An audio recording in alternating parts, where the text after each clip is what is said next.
Greetings, AP Statistics students. Mr. Eicher here, coming with Boxplots, lesson on day 1 with Boxplots. Boxplots are some of my favorite. In this lesson, we'll be constructing a boxplot, reading a boxplot, interpreting quartiles, and comparing boxplots. Very important information for the AP exam. With categorical data, we had segmented bar graphs and mosaic plots and pie charts. Quantitative data, we have dot plots, stem plots, histograms, and now finally box plots. Here's some data.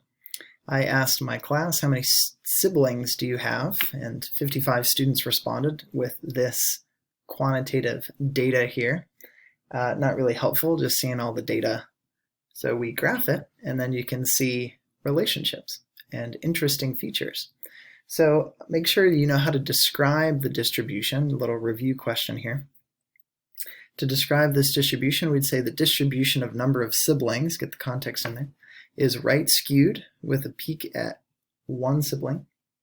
The range is 7 minus 0, 7 siblings. The range is a single number, 7.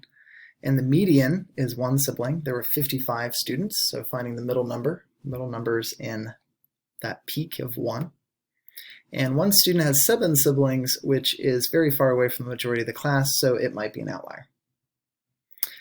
Using this same data, you could have chosen to display it as a stem plot, but I think it's very unhelpful stem plot.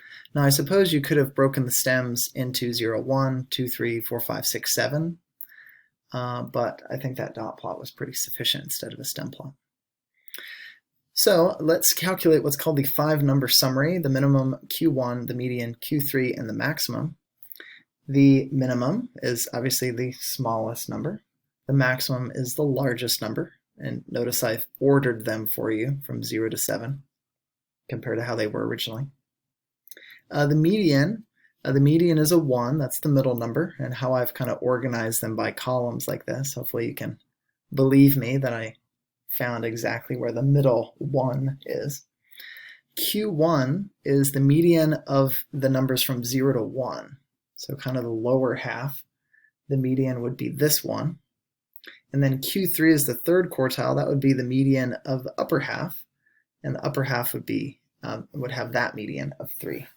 So that's what's called the 5-number summary. The minimum 0, Q1 is 1, the median is 1, Q3 is 3, and the maximum is 7. And we can use that 5-number summary, which I've listed here again, to create a box plot. You'll put a line at 0, a line at 1, a line at 1 for the median, a line at 3, and a line at 7, and you get something that looks like this: a line at 0, a line at 1, a line at 1 again, a line at 3, and a line at 7. And we connect the Q1 with the Q3 with a box, that's why it's called a box plot, and then a whisker, they're also known as box and whisker plots, a whisker from Q1 to the min and Q3 to the max. Now, normally inside the rectangle in here somewhere is the median, but in this case it just so happened to fall at the same value as Q1. So that's our tentative box plot. The actual box plot looks like this, and you'll notice we have this little dot way over at 7, and that's what's nice about box plots, is they can show you outliers. And the second highest value was a 6, so actually the line goes at 6 rather than at 7. In the next video about box plots, we'll talk about how to calculate outliers. Box plots are really helpful because you can compare different groups pretty easily. I asked my students, are you planning on working a job? Yes, maybe, and no. And how many siblings they had. So the benefit of box plots is that they're easy to compare groups. You can see the 5-number summary, and you can see outliers. Drawbacks, though, is you can't tell if there are gaps and peaks in the data. You're uncertain about skew. You kind of have to give it your best guess if it's left or right skew. And you can't tell how large a sample size is with a box plot. So here's an example. I collected weighted GPAs of students in my class and asked where they live. If they live in Escondido, California, or if they live in some other place. And with these box plots, we will do a little bit of comparison. So interpret the median. The median would be this line, represents the median. So the median would be about 50% of Escondido residents have a GPA of 3.8 or more. So median's the 50% mark. We could also say that about half of Escondido residents have a GPA of at least a 3.8. So that's how we interpret the median. To interpret the third quartile of GPA for Escondido residents, it's going to sound kind of like the median, but the third quartile is this particular value. That single value right there is the third quartile. So we can either interpret it this way, or we can interpret it this way. So what I mean is this, that the way on the right is about 25% of Escondido residents have a GPA of 4.17. It's 25% because the quartile we quartered, it's a quartile, we quartered the data, so that would be the top 25% of students have a 4.17 or higher GPA. That's really good. We could also say about 75% of Escondido residents have a GPA of 4.17 or less, so that would be going in the other direction, 75% of students. We can also quickly compare the IQRs, the interquartile range. So we can pretty quickly see that this distance, this interquartile range, is much larger than this distance. So Escondido has more variability in the middle 50% of the data than students who live in other areas.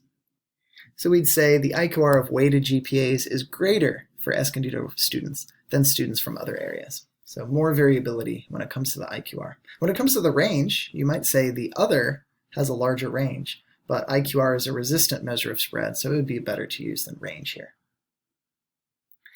We can also estimate the range of other, and to estimate that, we would just say the range of GPAs for students from other areas is roughly 4.38 minus 2.8, which is, I think, 1.58 GPA. Should we use the IQR or the range to discuss spread? I mentioned that earlier, but we would choose the IQR because the IQR is a resistant measure of spread. Notice we have some outliers here. So it's not really good to use the range because it's just that single number that's making the range larger for students from other areas and their GPAs. So there's way more variability for the middle 50% of students from Escondido than there is the middle 50% of students from other areas. So we should use the IQR. Compare the shapes. Now, shapes can be kind of tricky, but I would say since these distances are roughly the same for Escondido, and since these distances are roughly the same, not so much this one, but again, it's kind of tricky to talk about shape with box plots, but we would say the shape for both distributions of GPA for Escondido students and students from other areas appears roughly symmetric. Escondido is probably more roughly symmetric than other. Other looks like it could be left skewed. If you ignore the outliers in other, then maybe it could pass for slightly roughly symmetric. But the interesting thing, if we're going to guess that these are roughly symmetric, if we look at histograms, it actually turns out that the Escondido residence is right skewed distribution, which is kind of hard to pick up in this box plot that it would be right skewed. I mean, I guess you could tell this is slightly bigger than this one, but kind of tricky. And then for the other places, it's a very distinct shape, and it's definitely left skewed for other places. So I do want to point out, though, that box plots hide gaps and peaks. So like this peak right here, you would never be able to tell in a box plot. Or this peak over here, you'd never be able to tell. Or this gap, you wouldn't really be able to tell from a box plot. And then the last question, which location has the most students, Escondido or other? Now it's very tempting for students to guess Escondido because the box plot looks bigger. The problem though is it's impossible to tell n, the number within the group, from a box plot. So I can tell you, because I know, I'll tell you, it actually turns out that Escondido had fewer students, 23, than other. Other had 36 students from other areas. So be careful about questions where you're asked about how many students are represented in a box plot. You really can't tell a sample size n from a box plot. Thanks for watching this video. See you next time.